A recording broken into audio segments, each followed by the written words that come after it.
¿Por qué el comunismo es un monstruo? El comunismo es una ideología muy destructiva. Es una ideología que ha vuelto a renacer en la actualidad y es necesario que la gente entienda qué es esta ideología. Es una ideología que se presenta con una careta muy humanista. Te hablan de acabar con la pobreza, de crear una sociedad de riqueza compartida, de solidaridad.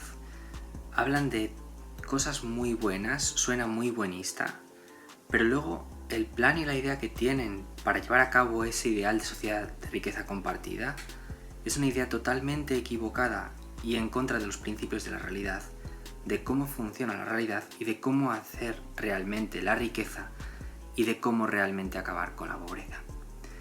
No existen métodos mágicos para hacer las cosas. Vivimos en una realidad real y esto es algo que los marxistas tienen problemas para aceptar. Los marxistas no les gusta que esa idea de que existan hechos de la realidad. El posmodernismo, que es la ideología que ha emanado ya de la que evolucionó el marxismo en el siglo XX, en la segunda mitad del siglo XX.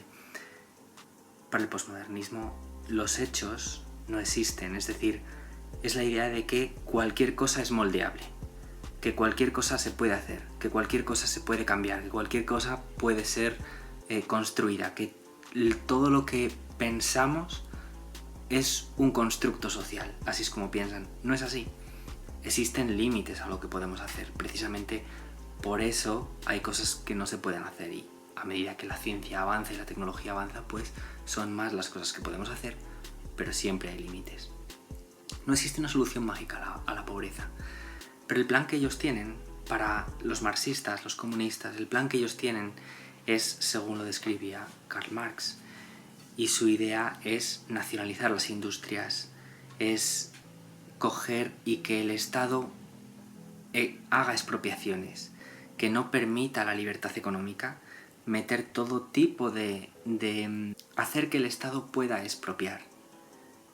Y esa falta de estabilidad política, esa falta de seguridad jurídica, esa falta de que sabes que no te van a quitar lo que es tuyo, es decir, que exista propiedad privada, que se mantenga la estabilidad de la propiedad privada, eso hace que la gente invierta su dinero, que creen proyectos empresariales, que los emprendedores pongan en marcha proyectos. Pero si tú sabes que te van a quitar lo que es tuyo, si sabes que lo que tú produces no vas a tener derecho a quedártelo, no te vas a esforzar.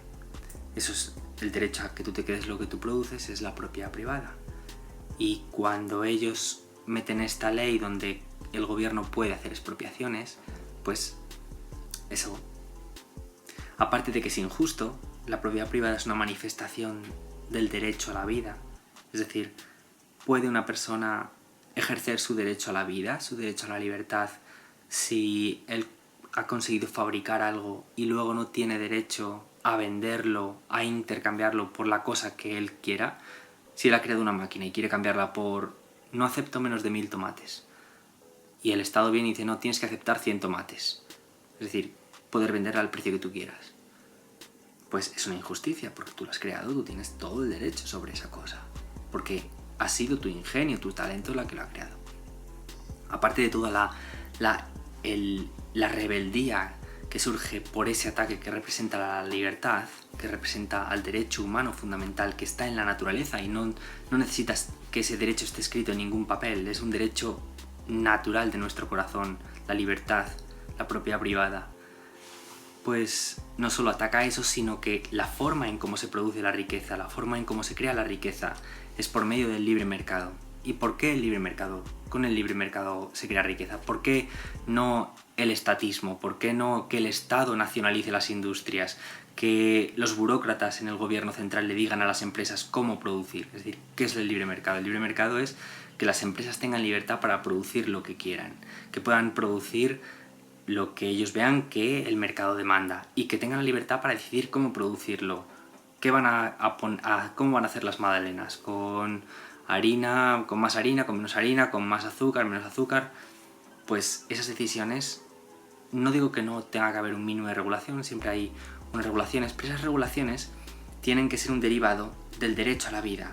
Es decir, si por ejemplo la empresa hace magdalenas, pues tú tienes derecho a saber si lleva azúcar o no lleva azúcar, porque puede haber personas diabéticas, entonces necesitas saber si lo tiene, ¿no? Sería algo injusto que no te lo dijera, porque te estaría afectando a la vida.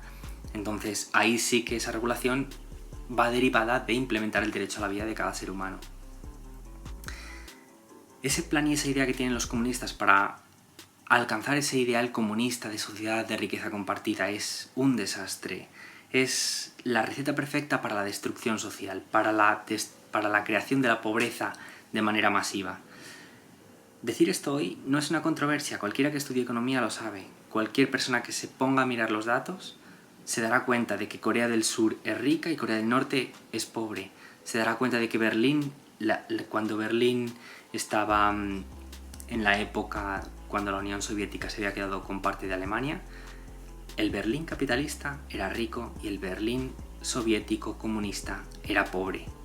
La gente se marchaba del Berlín del Este huyendo al Berlín capitalista porque eran ricos, porque les iba bien, porque había libertad, porque los soviéticos, porque los comunistas son enemigos de la libertad.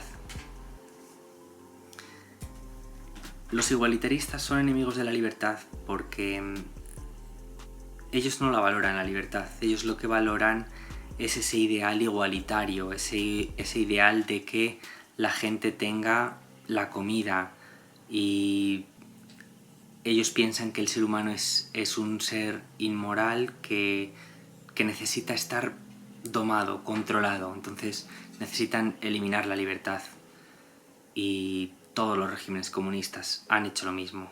Uno de los principios fundamentales de nuestra civilización, de las sociedades humanas, para que puedan florecer y prosperar, es la libertad. Y esto es también la respuesta a por qué es el libre mercado el que funciona y por qué no la planificación central, lo que llamamos el socialismo. La razón por la que el libre mercado funciona es porque lo que crea la riqueza no es algo fijo. Esa cosa que crea la riqueza es algo que tiene que ser descubierto, es una información que tiene que ser descubierta, porque siempre cambia, siempre la estructura fundamental de la realidad cambia. Y cuando eso cambia, hay que reajustar los procesos productivos. Si, por ejemplo, ahora de pronto el clima de la Tierra cambia y ya no se producen aceitunas de oliva en el Mediterráneo y ahora se producen en el norte de Europa, pues entonces habrá que reajustar eso. A la vez, lo que se cultiva en el norte de Europa no se podrá dar ahora en el norte de Europa y habrá que plantarlo en otro lugar. Pues esas, siempre hay que reajustar las cosas. Siempre hay cosas que se desajustan, se desbaratan, se oxidan, se estropean. Siempre hay que repararlo. Cuando llegó la Edad Media, cuando el Imperio Romano colapsó, la gente no sabía cómo funcionaban los acueductos, no tenían conocimiento de ingeniería ni construcciones. Así que no podían mantener los acueductos y lo que hacían era desmantelar los acueductos porque las rocas, las piedras, también pulidas, porque tampoco sabían pulir piedras. Se instaló una mentalidad antiprofesional, anti-educación, anti-progreso y cogían las piedras para fabricarse sus propias casas. Eso, desmantelaban esos acueductos porque no sabían mantenerlos, no sabían cómo mantener para que el agua les llegara allí. La libertad es la clave del progreso porque la información que se necesita para que se dé el progreso no está dada. Con la libertad la gente la acaba descubriendo. Hay épocas en que la economía se desestructura, como en la época en la que vivimos actualmente, es una época de invierno económico, y eso significa que tardará un poco más de tiempo hasta que se descubran los nuevos modelos de negocio con los que se crea riqueza y se cree empleo y los salarios suban. Y hasta que eso pase, pues nada. Pero la clave es dejar que el libre mercado encuentre esas soluciones, porque se tiene que reorganizar. La gente tiene que encontrar los ámbitos económicos donde se crea más riqueza. Y donde no se puede crear riqueza, pues tiene que ser abandonado. De manera natural eso ocurre en el libre mercado, porque de manera natural una industria donde no se produce riqueza no está creando nada, nadie compra sus productos, entonces no tienen nada que hacer y no hay trabajo que hacer ahí, entonces nadie va a esa industria. De manera natural las industrias que sí se crea riqueza contratan a más gente, se va creando productos que benefician a la gente sigue comprándolos. El libre mercado es la clave, la libertad es la clave. Y el comunismo es enemigo de la libertad. Y por eso es otra de las grandes amenazas que el comunismo representa a la civilización humana. Espero que os haya gustado, que os haya servido este vídeo. Compartidlo por las redes sociales. Es un mensaje muy importante que tenemos que mandar a todo el mundo. Que la gente entienda que el comunismo es una ideología de gente que está obsesionada con un sueño igualitarista, que no quiere aprender de economía, no tiene ningún interés por saber las cosas. De hecho, las personas que he conocido mucha gente que decía era comunista y cuando se ha puesto a estudiar de verdad economía han dejado de ser comunistas. El gran pensador Friedrich Hayek decía: si los comunistas supieran de economía, dejarían de ser comunistas. Hasta otra.